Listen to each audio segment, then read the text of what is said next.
Think and grow rich বইটা খুবই popular জনপ্রিয় একটা বই এবং বইটা খুব ভালো, রাইটার খুব ভালো এবং রাইটার খুবই রেসপেক্টফুল পারসন। এটা গ্রেট বুক, বাট এটার সাথে একটু দ্বিমত আছে। এই যে এখানে আরেকটা বই আছে, দ্য 10x রুল।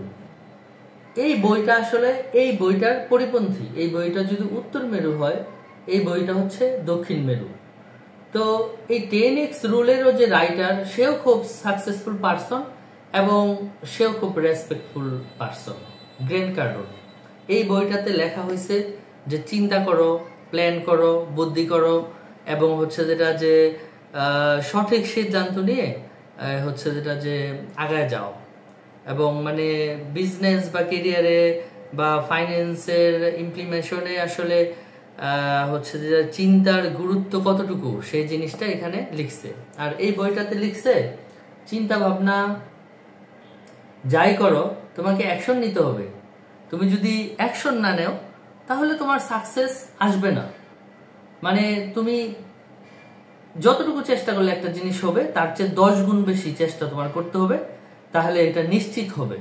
মানে কোনো টিনি টাইনি চেষ্টা করা যাবে না, মানে জান দিয়ে দিতে হবে বা সর্বোচ্চ এফোর্ট দিতে হবে, ম্যাক্সিমাম অ্যাকশন নিতে হবে এক্সিকিউট করার জন্য, যেন রেজাল্ট আসে। রেজাল্ট আসলেই সাকসেস আসবে। তো আমি বলবো এন্টারপ্রেনারশিপ আসলে এই দুইটা বইয়ের কম্বিনেশন।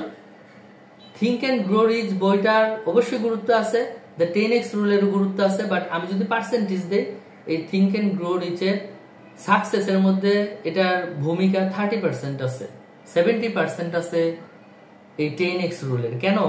আপনি যদি অ্যাকশন না নেন কিছুই হবে না। আপনি যতই চিন্তা করেন, আপনার সাকসেস কেউ আপনার রান্নাঘরে বা বিছানার মধ্যে এনে দিয়ে যাবে না।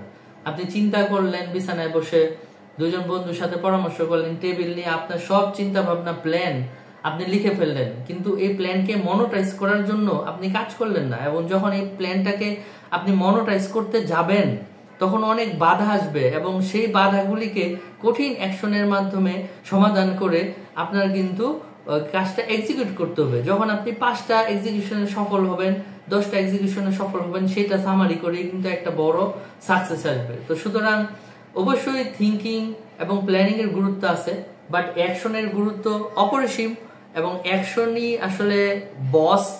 এবং যে যত বেশি অ্যাকশন নেবে তত বেশি সাকসেস আসবে। অ্যাকশন যদি দুর্বল হয় তাহলে হচ্ছে যেটা যে ফেল করার চান্স থাকে।